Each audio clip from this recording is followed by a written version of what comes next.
रोज रोज भाजी खायचा कंटाळा आला असेल तर आजची रेसिपी खास ही तुमच्यासाठीच आहे। कारण आज जी काही मी पोळी बनवत आहे त्यासोबत भाजी खाण्याची आवश्यकता नाही। ही पोळी अशीच खाल्ली तरी खूपच टेस्टी लागते। याला तुम्ही मसाला रोटी, मसाला पराठा किंवा मसाला पोळी देखील म्हणू शकता। चला तर मग ही मसाला रोटी बनवण्यासाठी काय काय साहित्य लागतात ते बघूयात। इथे मी अर्धा चमचा घेतलाय लाल तिखट आणि अर्धा चमचा पावभाजी मसाला, थोडासा ओवा, अर्धा चमचा ऑरिगॅनो, अर्धा चमचा कसुरी मेथी, यामुळे टेस्ट खूप छान येते, आणि चवीसाठी मीठ।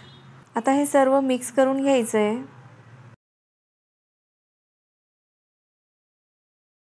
आता मळून घेतलेल्या पिठाच्या गोळ्याला अगोदर लाटून घ्यायचं आहे। आता या गोळ्याला चपातीप्रमाणेच लाटून घ्यायचं।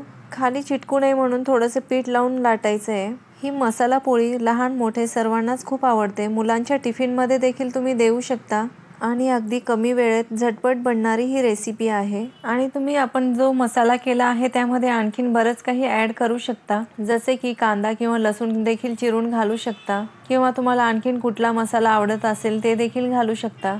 आता यावर मी 1 चमचा साजूक तूप घातलाय, तुम्ही तेल देखील घालू शकता। आता या तुपाला सगळीकडे व्यवस्थित स्प्रेड करून घेऊयात।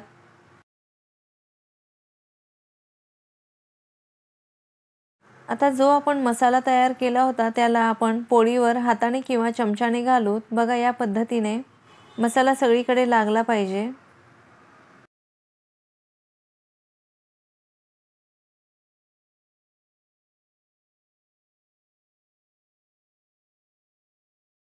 आता याला चाकूने असे कट मारून घेऊ, यामुळे लेयर खूप छान येते व यामुळे पराठ्याला लेयर्स खूप छान सुटतात।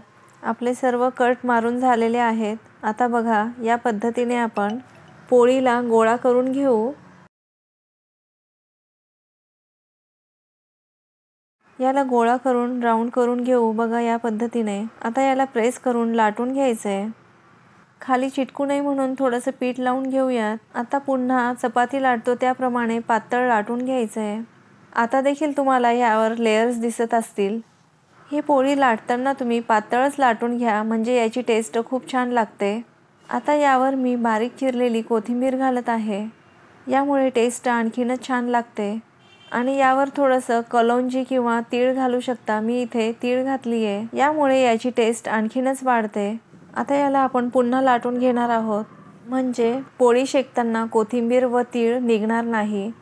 आता ही आपली मसाला रोटी व्यवस्थित लाटून झाली आहे। चपातीप्रमाणेच या रोटीला पण आपण शेकून घेणार आहोत। आता ही पोळी शेकत आल्यानंतर आपण याला तेल किंवा तूप लावून घ्यायचं। तेल किंवा तूप अगोदरच लावलं तर हा पराठा कच्चा शेकला जातो, त्यामुळे पराठा शेकत आल्यानंतरच याला तूप लावायचंय।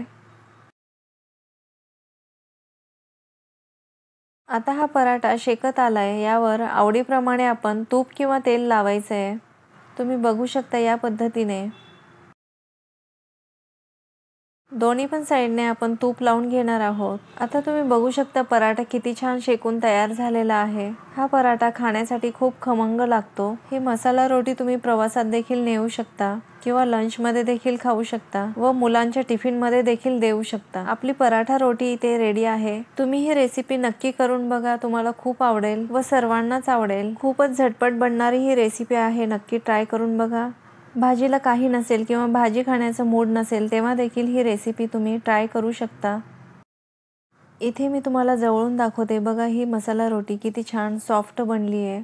इथे मी या रोटीला प्रेस करून देखील दाखवते बघा, किती सॉफ्ट आहे। यावरचे लेयर्स देखील तुम्हाला दिसत असेल बघा, व या चपातीला मी मोडूनही दाखवते, अगदी सहज ही चपाती मोडते।